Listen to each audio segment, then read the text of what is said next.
asalaamaaleykum mbokki internet yi asalaamaaleykum waa Sénégal mbégte la ñu am ak plaisir de dox fii ci Maris seet si suñu benn jigéen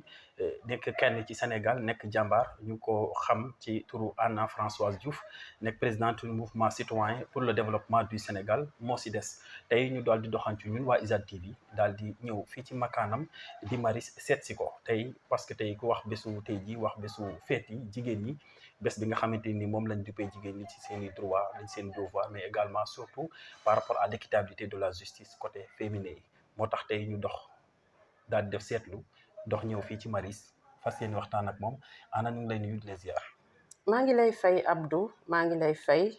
di la gërëm aussi di la gërëm ci déplacement bi ngeen def yéen waa IJAD TV ñëw fii tey pour ñu waxtaanee lépp loo xam ne mi ngi jublu ci mbiru jigéen muy mbiru femme man maa ngi tudd madame Ndène Anna Françoise Diouf nekk présidente MOCIDES di signifier mouvement citoyen pour le développement du Sénégal nekk conseillère municipale à Mbour nekk cadre APR membre de la cellule communication Benno Bokk Yaakaar di rafetlu nag seen teewaay tey fii ci Maris ngeen ñëw vraiment def surprise bi ñëw fii pour ñu waxtaanee lépp loo xam ne nii rek question bu lié à la femme la ma leen di dalal di leen gërëm ci déplacement bi aussi di leen masawu coono ma bëggoon aussi balaa ma laa delloo kàddu gi ma wax dëgg sargal sama mbokku catholique yi chrétien yi nga xam ne ñu ngi dugg ci mois béni de carême bi di ñaan yàlla lépp loo xam ne rek ñaan nañ ko ci yàlla nangul ñu ko te yàlla nangu tamit suñu koor jërëjëf Abdou. macha allah am na solo loolu boo ko waxee rek damay jàll di xuus foofu parce que dañoo nekk ci benn réew boo xam ne vraiment daa am benn assise sociale bu ñu am ci côté lépp li nga xamante ne ni moom mooy les religions révélées yu xam ne mu ngi ci réew mi loolu nag le président Senghor am liggéey bu mu ci liggéey ba tey le chrétien considère le musulman comme son cousin donc loolu bu amee donc dañ ciy jaar rek saku ñaan puis lépp loo leen xam ne chrétien yi ñaan nañ ko ci weer wu sell wi yàlla nangul ñu ko te def jàmm sax ci réew mi donc présidente comme ni nga ko waxee léegi honneur la pour ñun waa IJAD ñu ñëw dox fii ci Maris ñëw seet si la pour ñu waxtaanee li nga xamante ni mooy le 8 mars bésu jigéen ñi mais balaa ñuy xuus ci loolu da ngaa présenté wu nga ne yaay présidente ki nga xamante ni mooy MOCIDES nag boo ko déggee mooy le mouvement citoyen pour le développement du Sénégal présidente lan moo la yëngal bi nga jóg en tant que femme nga ne da ngay def daal MOCIDES présidente mouvement citoyen pour le développement du Sénégal lu yëngal présidente. waaw Abdou li yëngal présidente ba mu teg MOCIDES moom foog naa loolu dafa yàgg parce que ku ma xam-xam ne man yàgg naa œuvrer di militer ci tout ce qui est association de jeunesse parce que man nekkoon naa fi basketteuse man basket naa Mbour basket club bu Mbour. macha allah waaw def naa handball aussi def naa les mouvements associatifs catholiques bokk naa ci yu ci baree bari te am na ci yoo xam ne wax dëgg neex yàlla am naa fa benn vécu boo xam ne may na ma mën a rassembler ay nit ci kaw loolu aussi ma dem ba jëmmi jamono yàlla def ma am benn conviction xaw a gëm ne que war naa mën a dugg ci langue politique bi ma dugg ci langue politique bi mais bien avant may dugg ci langue politique bi yàgg naa di jàppale wala di accompagner wala di dajale ay femmes ñuy waxtaan di sottante xalaat ndax man fi ma dëkk muy Mbour vraiment activité économique ba fa am ñëpp xam nañ ko su fekkee nekkul tourisme bi c'est la pêche su nekkee nekkul pêche bi aussi on a juste l'artisanat ma nekk fa nag gis fa ay femmes yoo xam ne dañuy yëngu ci la vente des produits halieutiques ñii di yëngu ci la transformation des fruits et légumes ñeneen ñi di def leneen ay céréales locaux ak yooyu noonu yàlla def nag ñu waxtaan ci ba trouver benn terrain d'entente ma ne comme nii lañ ñi ngi yëngatu te man lu mu bon man fa laa dëkk te xëy na aussi yàlla mayoon na ma xëy na nekkoon naa xale waaye dama leen daan jege lu bari ma ne pourquoi pas ñu teg MOCIDES bi léegi MOCIDES bi du nekk dara lu dul benn mouvement de développement social maa ko tudde nag MOCIDES nag ku ko dégg mooy mouvement citoyen pour le développement du Sénégal mais aussi MOCIDES boo ko wolofalisé mooy MOCIDES maanaam ñoo ci des waaw ñoo ci des léegi nag MOCIDES boobu nag dafa dem ba jur groupement de femmes bu taxaw nekk ay femmes de développement nekk ay jàmbaar wax dëgg neex yàlla ku ci nekk yaa ngi liggéey ci sa domaine d'activité ñu respecté la fa nga nekk koo xam ne aussi kilifa nga yàlla def ñu dem ba defaral suñu bopp suñu kii autofinancement waaw teg suñu yooyu ñuy wax kalbaas yi les avec yooyu di natt di leblante suñu biir di génne bénéfice bu tabaski jotee ñu toj ko daal di koy séddoo bu paasee ñu defaat ko donc noonu la ñuy liggéeyee yàlla def nag ñu nekk tamit comme ni ma koy waxee ay femmes yu brave foo leen woo ci formation dinañu ñëw foo leen woo ci capacitation dinañu ñëw avant ñuy prétendre am financement donc moo si des wax dëgg neex yàlla jeune ak femmes yi ñoo ci ëpp bien vrai que am naa ay sage mais sage yi li ñu leen doyee mooy maanaam li ñuy wax rek kilifa dafa mat a bàyyi ci réew te boo amee kilifa ci sa kër wala ci sa dëkk nga koy jege bu baax dafa bari ndax dina la jox ay conseils yoo xam ne ci lépp loo jublu rek yàlla dina la ci may ndam donc loolu moo waral ñu teg moo si des bi di ci liggéey lu am solo waaw au niveau de Mbour moom moo si des moom nit ñi xam nañ ko xam nañ groupement bi di gërëm aussi ñi nga xam ne ñu ngi ñuy accompagner bu baax a baax ci lépp loo xam ne teg nañ ko fa ay nit yu ñëw di ñu accompagner di ñu seet si femmes yi di xool li femmes yi di def wax dëgg neex yàlla maa ngi leen di gërëm bu baax a baax macha allah donc tey ku wax Anna Françoise Diouf wax nag une femme nationale léegi lan la Anna di xaar pour moo si des boobu mu yaatal ko lu des ci réew mi parce que yeneen jigéen ñi aussi ñu ngi toog di xaar président dëgg la Abdou moo si des sax pourtant mi ngi def maillage xanaa kay maillage bee nekkagul national waaye mi ngi def ndaxte ñun man fi ma dëkk ci commune de Mbour man Mbour commune laa dëkk ci département bi 16 communes la te mën naa wax ne ci 16 communes yi yëpp wax dëgg am nañ fa ay tête de pont bien vrai que peut-être que maillage national bi ñu bëgg ak ni ñu ko bëggee amaguñu ko mais ñi ngi liggéey ci suuf parce que tubaab dafay wax ne fais ton travail le succès s'occupera du bruit donc moo tax ñi ngi liggéey ci suuf di liggéey ci suuf xam naa nag bés bu yàlla defee ñu war ko fësal rek dinañ ko fësal dinañ xam ne ñii wax dëgg neex yàlla li ñu doon def ci fa mu dëkk ca quartier ba mu dëkk muy château d'eau zone résidentielle ak golf quartier yooyu nga xam ne ñoo ñu polarisé bokk na ci loo xam ne nii def nañ ko au niveau du Sénégal. macha allah waaw loolu moom boo ko waxee man mii dama koy firndeel parce que waa UJAD bi ñuy def seen lancement au niveau de Mbour. gis nañ mobilisation bi nga def ànd ak say jigéen ñëw ñu toog nga def benn discours bu constructif jëmale ko ci ndaw yi jëmale ko ci jigéen ñi. donc loolu boo ñu ko waxee firndeel la boo xamante ni ñun xam nañ ci dara ñun waa mouvement UJAD. donc loolu nag bu weesoo en tant que présidente mais dañuy wax tey une femme boo xam ne aussi am na beneen level boo xam ne mu ngi taxawu jàmbaar ci biir jigéen ñi di ko doxal di ko waxee tey ngeen aaye muy bésu jigéen ñi les femmes à l'honneur donc lan la présidente ban aperçu da am parce que tey ñu ngi ci 8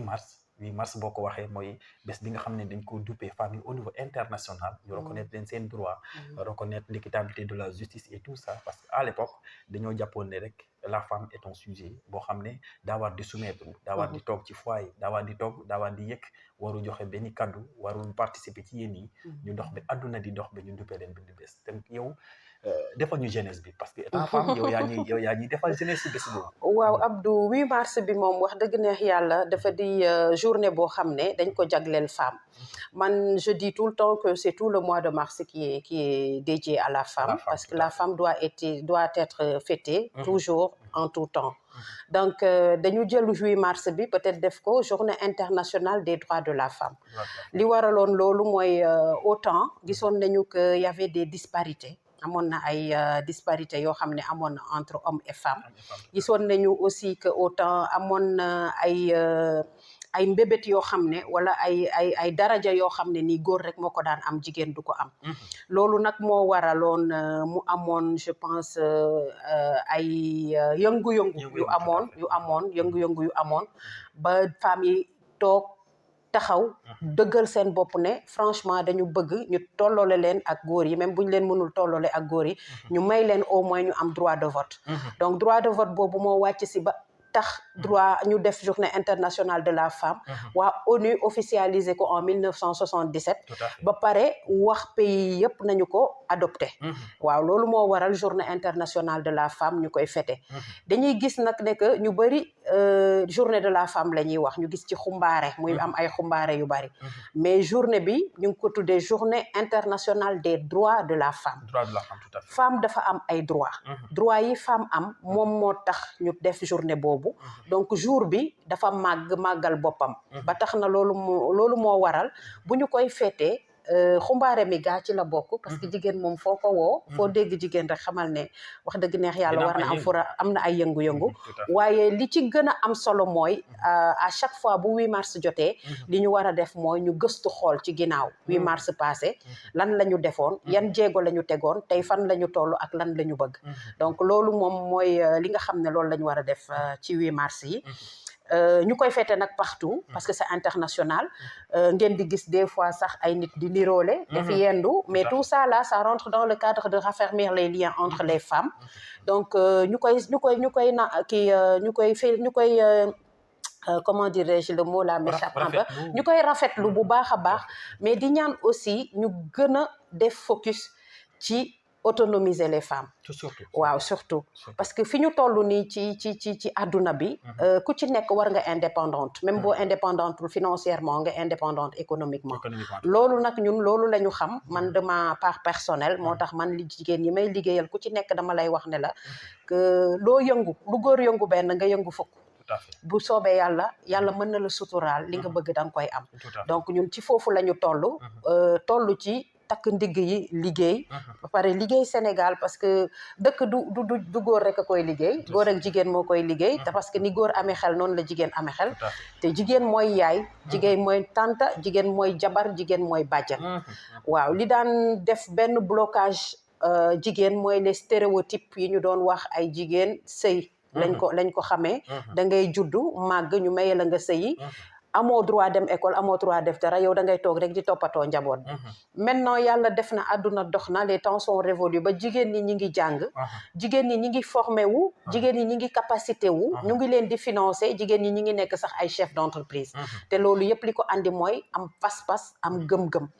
li ko gën a dëgëral nag li ñu tax yàlla dëgëral yëf yi ak ñu jàppale ñu c'est peut-être aussi les efforts consentis de nos gouvernants parce que gis nañ fi la loi sur la parité bi nga xam ne bi mu ñëwee loi boobu bi mu ñëwee c'est que ci instance de décision bi bu ñu tegee benn góor dañ waru teg benn jigéen sauf que loi bi peut-être manqué na encadrement tuuti parce que waroon nañ ko encadrer de telle sorte que lépp loo xam ne mbébét nañ ko ci ñu war ko mën a def loolu moo ñu waral présentement ñu am benn pourcentage de femmes boo xam ne ni ñu ngi assemblée parce que assemblée boo seetluwee assemblée nationale am nañ fa 42% de femmes te 42% de femmes autant amu fa woon parce que autant dañ doon wax benn dañ doon wax ñaar parce que autant sax ñu Sénégal première femme ministre député bi ñu amoon c'est Adja Caroline Faye bi dëkk Mbour nekk suñu référence nekk une pionnière pour le développement économique des femmes yàgg a xeex la cause femme amoon nañ une femme magistrate qui est Maymouna Kandongo bi décédée récemment en 2019 moom tamit elle a supporté des jalons pour le développement de la femme ak autonomisation des femmes donc ñooñu nekk ay références yoo xam ne nii xeex nañu ba tey jii femme fi mu toll ñëpp mën nañu ne xëy na ci ñooñu la ñu xool ñu nekk ay royukaal nekk ay exemple waaw macha allah donc c'est tout à fait vrai li nga jot a wax par rapport à la femme fu ñu déparé ba fu ñu egsi ak li waral li nga xamante ni moom mooy la célébration internationale de la journée de la femme mooy ay ak yelleef yoo xam ne dañ koo dellee jigéen ñi mais est-ce que tey la société sénégalaise fu ñu toog ba léegi est-ce que conscience bi yéegagum na yéeg boo xam ne comprendre nañ ne lii kat c'est xeex ay droits de la femme moo ko waraloon parité bi nga xam ne dañ koo teg góor parce que ba léegi nit ñaa ngi wax góor ak jigéen warul yéen est-ce que tey jotul jigéen ñi jóg taxaw créer ay panels yoo xam ne dañuy yokk sensibilisation bi pour que profondeur du Sénégal et partout ñu comprendre ne bu ñuy wax góor ak jigéen ñoo war a yem kat c'est par rapport à l'instance de décision foofu la ñuy waxee donc est-ce que yéen pare ngeen pour dox ci ay jéego yooyu avant ñuy xuus proprement dit sur la journée de la femme ñun moom ak ñi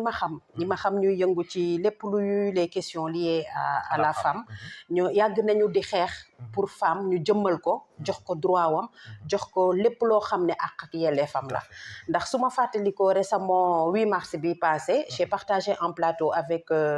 Tata Aïssatou Sow Sidibé je la salue de passage mu jël fa parole temps d'antenne am wax lu am solo parce que dafa ne gis na ne que jigéen ñi ñi ngi xeex jigéen ñi ñi ngi taxaw pour ñu jëmmal leen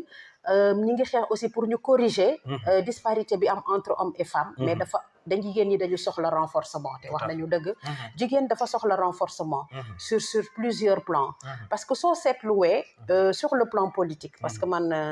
maa ngi évoluer peut-être ci milieu politique te mën nañu wax aussi engagement des femmes ci politique bi aussi day participer ci développement économique u pays bi mën nañ ko wax donc sur le plan politique gis nañu benn percée bu am solo boo xam ne femmes yi def nañu ko soo seetluwee su ma jëlee exemple ci élection locale yi passé la majeure partie bari na ay femmes yoo xam ne elles sont devenues mairesses waaw elles sont devenues mairesses te loolu leen ko may mooy seen engagement politique ak seen engagement citoyen parce que am na ci ñoo xam ne fal nañ leen donte defuñu politique mais engagement citoyen moo leen ko may boo jëleen beneen sens bi mooy da ngay gis léegi que jigéen ñi ñi ngi ñoŋal li ñuy wax entrepreneuriat mooy nga liggéeyal sa bopp d'ailleurs tey jii le président Macky Sall doon lancé les assises de l'entrepreneuriat fait le grand théâtre moo tax sax émission bi xaw a guddee noonu waaw les assises yéen a indi embouteillage bi ci réew mi président sa famille créé nañ embouteillage waaw noonu la xam nga femme moom ci lu mu dugg moom xam nga du yomb tey moom ñun li xale yi di wax ñoo poñe dëkk bi tey moom femme yee poñe dëkk bi tey ñu lancé les assises de l'entrepreneuriat parce que dañu dem ba ci ba fi jamono toll ñu xam ne que ñëpp mënuñu liggéey ci bureau yi ñëpp mënuñu liggéey ci yaakaar nit di la fay donc da ngay jóg nga entreprendre ci loo xam ne ni leer na la ne mën nga ci faj sa ay soxla mën nga ci am ay revenu nga jóg nga def ko donc looloo waraloon tey lancement des assises de l'entrepreneuriat ñu koy prôner aussi parce que entrepreneuriat aussi dafay participer ci vie économique u dëkk parce que nit ki am entreprise am dafay fay ay taxes dina fay ay impôts te impôts yooyu noonu état moo ci bénéficier wu ba pare jigéen ñi bu ngeen seetluwee man fi ma dëkk Mbour mën naa fa joxe ay exemples yu bari jigéen ñi kenn toogatul ñii bu ñu demul ci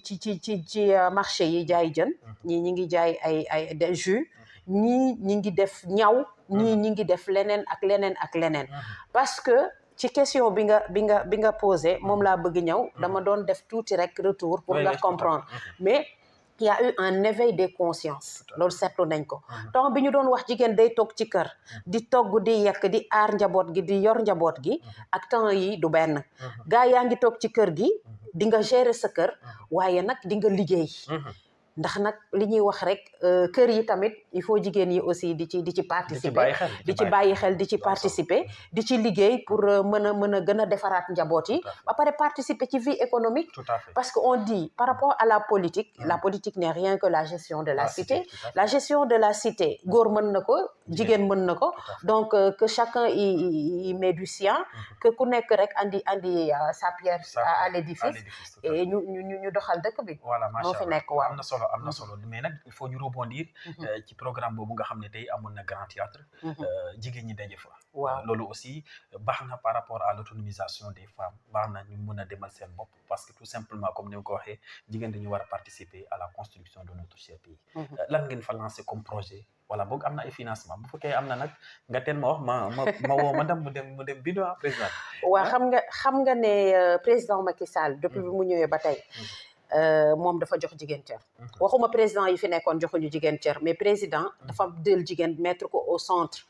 de ses préoccupations bari ay initiative ak ay projet yoo xam ne teg nañ ko te jigéen rek a ko moom tey bu ma la joxee DER day accompagner les jeunes et les femmes te ñi fa bénéficier wu ci financement yi mënatuñu koo lim ndax ci 14 régions du Sénégal yi foo ci dem rek DER laal na fa soo fa jógee mu ñëw teg ministère des microfinance mu teg fa jigéen parce que xam na ne jigéen moo mën a gérer tout ce qui est finance ministère boobu aussi di liggéey lu am solo ci dëkk bi di jàppale femmes yi aussi di ci gis seen bopp lii waral entrepreneuriat bi gis nga temps yi tournée économique yi président di def gis nga ne que ci chaque région rek lancé nañ fa wala ñu teg fa pose première pierre les maisons citoyennes de la jeunesse loolu yëpp ay pôle la yu fa nekk am na ay pôle emploi am na entrepreneuriat ak loolu li waral rassemblement bu mag bi yooyu yëpp dañ ci bokk pour permettre def un maillage politique publique yi dans territorialisation des politiques publiques maanaam dañu doon gis ne que yu bari Dakar la doon concentré wu président ñëw ne non il faut ma rectifier parce que ñi nekk Tamba war nañu mën a bénéficier wu ci li nga xam ne waa Dakar am nañ ko ainsi de suite Sédhiou Kolda ay Kédougou les lieux les plus reculés donc loolu moo waral nga gis muy def benn tournée économique am boobu pour saytu en même temps les installations ak yépp yoo xam ne foofu war nañ ko fa def te def nañ ko fa mu xool état d'avancement bi mais aussi toog ak population bi laaj leen seen mbébét pour mën ko saafara parce que nit soo demul à l'information soo demul fekki ko doo xam lan mooy coonoom loolu moo waral loolu léegi maison citoyenne yooyu aussi dafay participer ci le développement de l'entrepreneuriat bii ñu teg parce que tey même kiy liggéey bureau mën na entreprendre parce que yow mën nga liggéey bureau mais terewul xëy nga am na passion ci dara am nga chance ci dara parce que tey am na ñoo xam ne tey bu ñu jëndee pressé yaa jaay ko mu jar boo ci tegee benn 100 francs nga jënd ci 10 bu ne 100 francs bu yàggee mu nekk 1000 francs bu yàggee nga am leneen ak leneen ak leneen te nit ku ci nekk war nga mën a am le sens de l'épargne le sens de l'entrepreneuriat même su fekkente ne que doo ko liggéey ba ñëpp xam ko mais sens de l'entrepreneuriat dafa baax te foofu la ñu toll pour mën a autonomiser suñu famille financièrement ak économiquement tout à fait macha allah am na solo ñu wax leen rek ne tey waa UJAD TV ñoo daal di doxantu fii di Maris ànd ak seeni thème seeni émission de grand entretien ñu andi ci ak une grande dame boo xam ne elle est dévouée ak en tout cas engagement am ci réewam kenn dootu ko naatable parce que firndeel na ko askan wi yëpp nekk jigéen boo xam ne car macha allah ñu daal di doxantu fii bi ci Maris ni waxtaan bi nag duma la bàyyi parce que ku wax grande dame wax femme au foyer naka la présidente di def di allier le foyer et le bureau c'est pas compliqué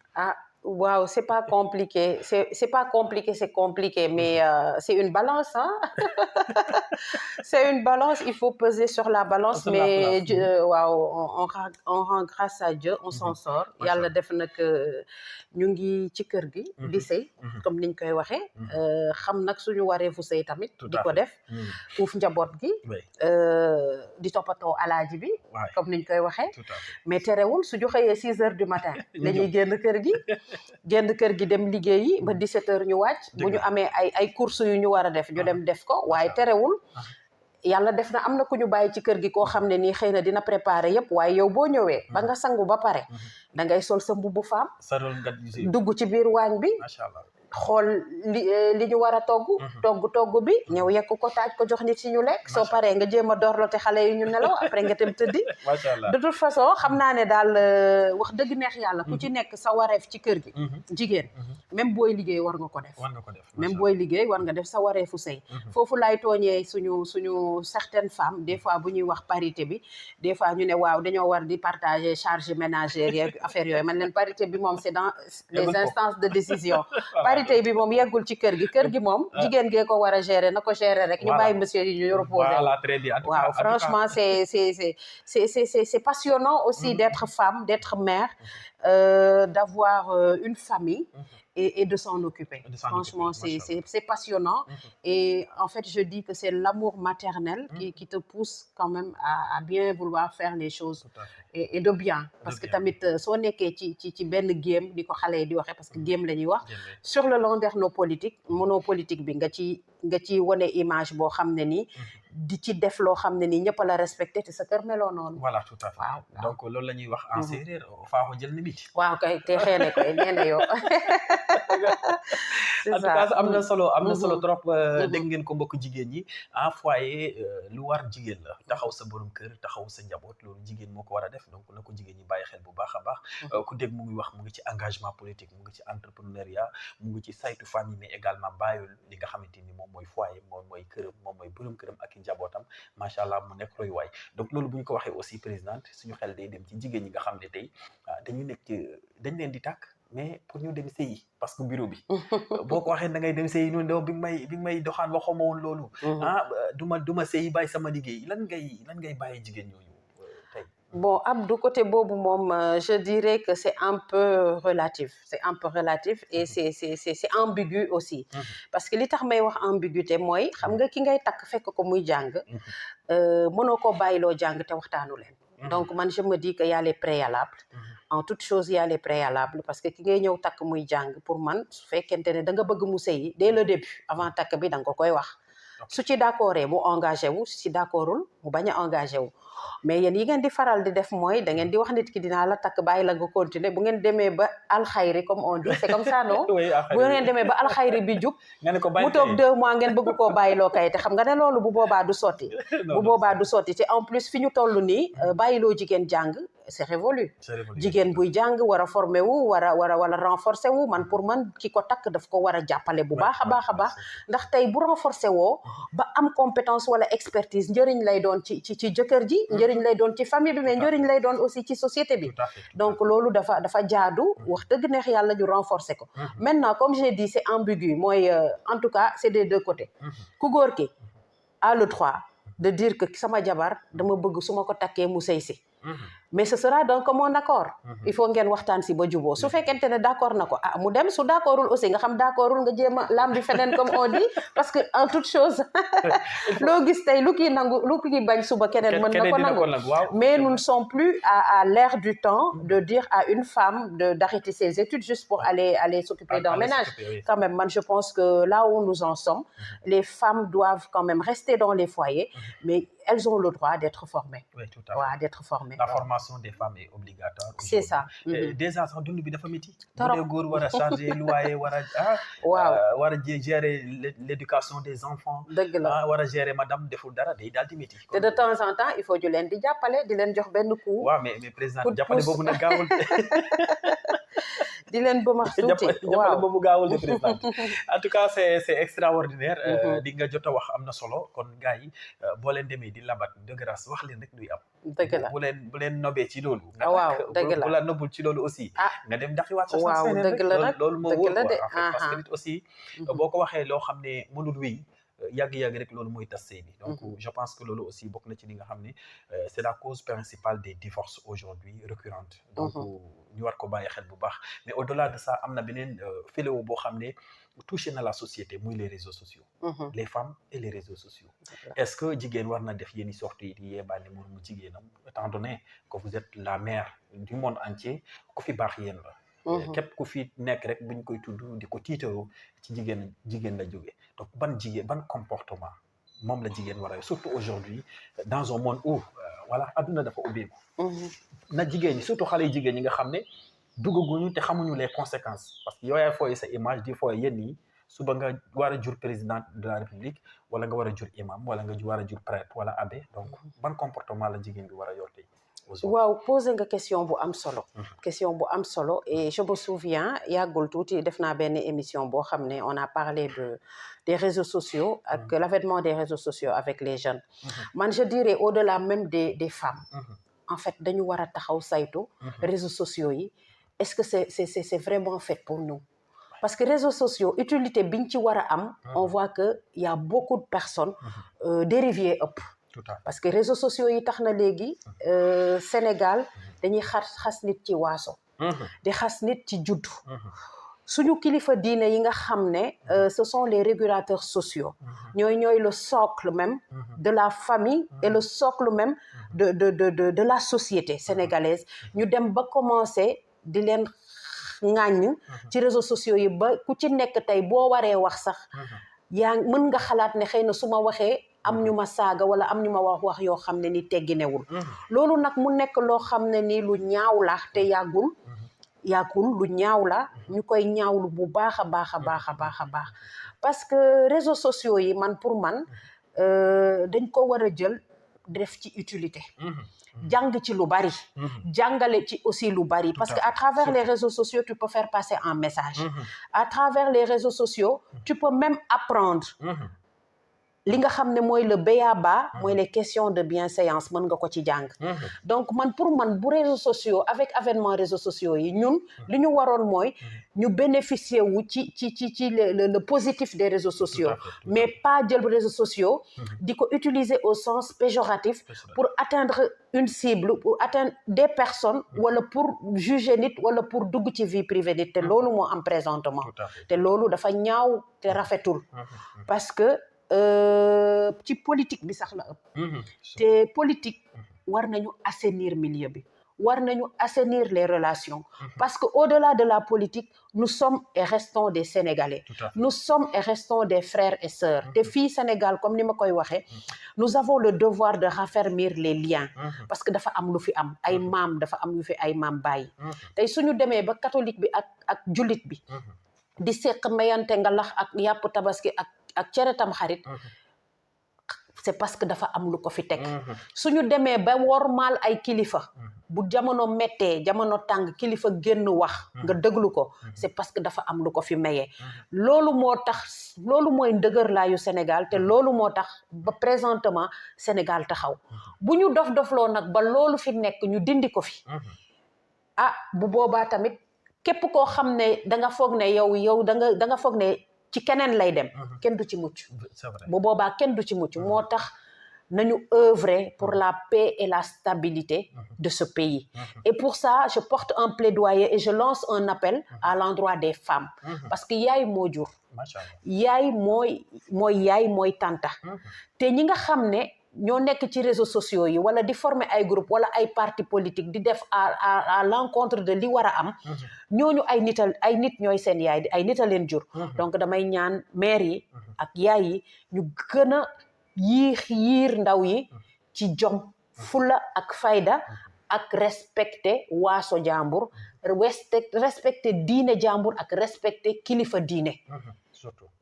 respecter kilifa diine yi surtout donc loolu au-delà même de la femme on se doit quand même de protéger et quand même de parler aux jeunes tout à fait. parce que euphorie bi ñu gis yëpp jeunes yi la euphorie bi ci am yëpp jeunes yi la donc ñuy ñaan rek ku ci nekk nga xoolaat bu baax te xam ne Sénégal li fi am amul ci benn dëkk te bu ñu ñaan yàlla li xew ci yeneen dëkk yi mu xew fi parce que bu boobaa ku ci xalaat ne di nga rëcc rek doo ci rëcc. tout à fait waaw macha allah elle a parfaitement raison. dañuy jël rek li tubaab di wax neen un peu mën nga taal safara nga ni fii laa ko taalee ma fa muy yem xamoo ko muy wax yu am solo à l'endroit de la jeunesse à l'endroit de la femme qui est véritablement la source ou bien même la mère du monde entier loolu nekk ay kàddu yu am solo jóge ci présidente parce que réew mi ñun ñoo ko moom réew mi ñun ñoo ko war a tabax ñun ñoo bokk ndey ñun ñoo bokk bàyyi kon ak quoi lu ñu war mën a xew ci àdduna ku nekk di nga am foofaar mais ngelawaay foofaar xamal ne feneen fu waay far tam ay nit lañu te ñoo bokk réew mi ñoo nang ko nangu c'est ça les fondements de la démocratie muy ay wax yu am solo yoo xam ne jóge na ci présidente l'émission tire à sa fin bëgguñu woon mu yem fii mais xam nga rek lu tëgg tas mais quand même bëggoon nañ nga rebondir un peu présidente lancé waat encore une fois insister ci bés bi nga xam ñu ngi koy duppee ak ban message ngay bàyyi à la femme voilà balaa may boucler man message ngay bàyyi à la femme. waaw Abdou vraiment émission bi dafa teel a jeex nag mënoon nañ ko def mënoon nañ fi toog di wax ba xaaju guddi parce que li ñu war a wax ci jigéen dafa bari waroon nañu toog di ci wax ba xaaju guddi mais dama lay remercier d'abord ci sa disponibilité di la remercier aussi sur le choix porté sur ma modeste personne de faire cette émission du 8 mars di remercier aussi yéen les internautes ak waa UJAD TV yëpp pour déplacement bi ñu def fii parce que tey moom gis nañu que dëkk bi xat na trop waaye terewul ñu bàyyi seen yitte yëpp ñëw fii pour ñu waxtaanee femme man li may wax ci jigéen yi rek mooy ñu gën a taxaw takku liggéey te xam ne ce pays duñ ko defar sans les femmes et les jeunes donc li war mooy ñu takku taxaw ku ci nekk ci sa domaine de compétence wala activité bi ngay yëngatu nga fexe am ci pas-pas am ci yëg-yëg loo am nga def ko ci pour nga mën a prétendre participer ci développement économique dëkk bi parce que li ñuy wax rek booy balaa ngaa laaj dëkk bi lim la defal nañ la laaj yow loo defal dëkk bi donc dafa jaadu ñun femme ñu jóg takku liggéey dëkk bi beneen message bi may lancer je le lance à l'endroit des politiques des politiques de ce pays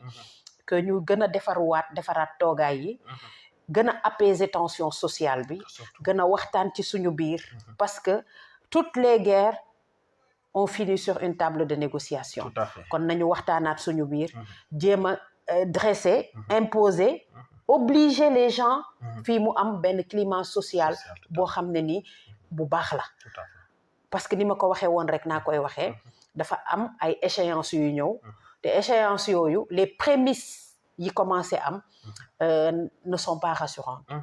kon nañu jéem a defaraat toogaay yi respecter yaay yi respecter papa yi respecter kilifa diine yi respecter conviction wu nit boo bokkul ak moom li ngeen gëm tamit respecter ko parce que dañuy wax ne pas faire un choix c'est un choix donc nit su defee choix ne kii laa gëm kii laa àndal bàyyi kook moom parce que yow am nga droit nga ànd ak keneen jarul xuloo jarul ŋaayoo jarul xeex donc ñun ñëpp ñoo bokk Sénégal nous sommes des frères et sœurs te dëkk bi képp kuñ fi laal sa mbokk rek keneen yëg ko parce que nous sommes tous parents donc message bi may lancé mooy suba ci journée de la femme bi ñu commencé ko ci jàmm comme niñ koy waxee terminer ko ci jàmm essayer am ci des retombées positives essayer xool tamit l'année dernière journée de la femme fan la ñu fekk fan lañ ko andi ak lan lañ ci mbëbët mooy les perspectives jéem a def benn évaluation donc loolu laa amoon lu may wax waa di la gërëm bu baax en plus du ñu tëj émission bi te nuyuwuma waa Mbour bi ma dëkk waaw maa ngi nuyu waa Mbour bu baax di leen gërëm di leen sant waaw parce que nit amul dara lu dul dëkkam tout à fait waaw te ñun Mbour la ñu am di sargal aussi suñu benn yaay boo xam ne ni mi ngi Mbour nekk sama xarit nekk sama yaay au-delà de sama yaay bi ma jur maa ngi koy sargal bu baax a baax mais am na femme boo xam ne wax dëgg neex yàlla sama nit la sama yaay la mu ngi tudd maman Fat Fati maa ngi lay sargal bu baax ci 8 mars bi di sargal maman Cécile Senghor ci sama yaay waaw di ko sargal bu baax di ko ñaan may yàlla may ko wër gu yaram bàyyi ko fii ay ati at mu continuer di ñu gunge jërëjëf merci beaucoup présidente bon émission bi dañ ko fi yëmale rek donte du ci lu ñu neex parce que boo jàkkaarloog géej boo jàkkaarloog borom xam-xam koo xam ne ñëpp a ko nawloo ngay def moom émission boo sañoon da nga koy def 5 heures de temps wala boog sax une journée entière mais Wolof Njaay nee na lu neex di doy dañ koy yemale foofu mu nekkoon Anna Françoise Diouf nekk présidente du mouvement citoyen pour le développement du Sénégal moo si des nekk jàmbaar ci jigéen ñi ñu fekk si fii ci makkaanam fii di Maris daal di entretenir ak moom waxtaan ak moom en tant que femme battante 8 mars ñu dëkk ak moom en tout cas ngeen war a seetaanaat émission boobu noonu ñu remercier encore une fois waa équipe UJAD TV yëpp sama caméraman Seynabou maa ngi koy remercier bu baax ci taxawaay bi ak ci professionnalisme bi di remercier encore une fois bu waxee Mbour dinaa jaar remercier sama frère Mamadou Sène sama jàmbaaru bopp sama xarit di sama lépp ak chéri Fatou maa leen di nuyu waa Mbour encore une fois seen doom ji di Anna Françoise c'est une référence au niveau national j'allais même dire au niveau mondial ci jigéen ñi ci taxawaayam donc ñaanal leen ko gunge leen ko gudd fan rek la ñuy ñaan ci moom présidente yàlla na ko yàlla def parce que sa taxawaay rafet na en tout cas c'était un honneur c'était un plaisir de venir là et partager avec vous et très bientôt dinañ dellusiwaat fii ci makkaanam échanger waat ci yeneen point parce que politique bi dinañu soxal ak leneen donc comme dañoo jàkkaarloo ko 8 mars c'est l'honneur aux femmes moo tax ñu yem ci jigéen mais beneen yoon dinañ indi yeneen thèmes yoo xam ne dañuy échanger ak moom parce que boo déggee muy wax rek nga xam ne borom xam-xam la borom xel bu yanj la mais aussi borom xol bu yaatu la macha allah donc présidente maa ngi lay remercier bu baax di remercier bu seen nen et on se dit au revoir et à la prochaine merci beaucoup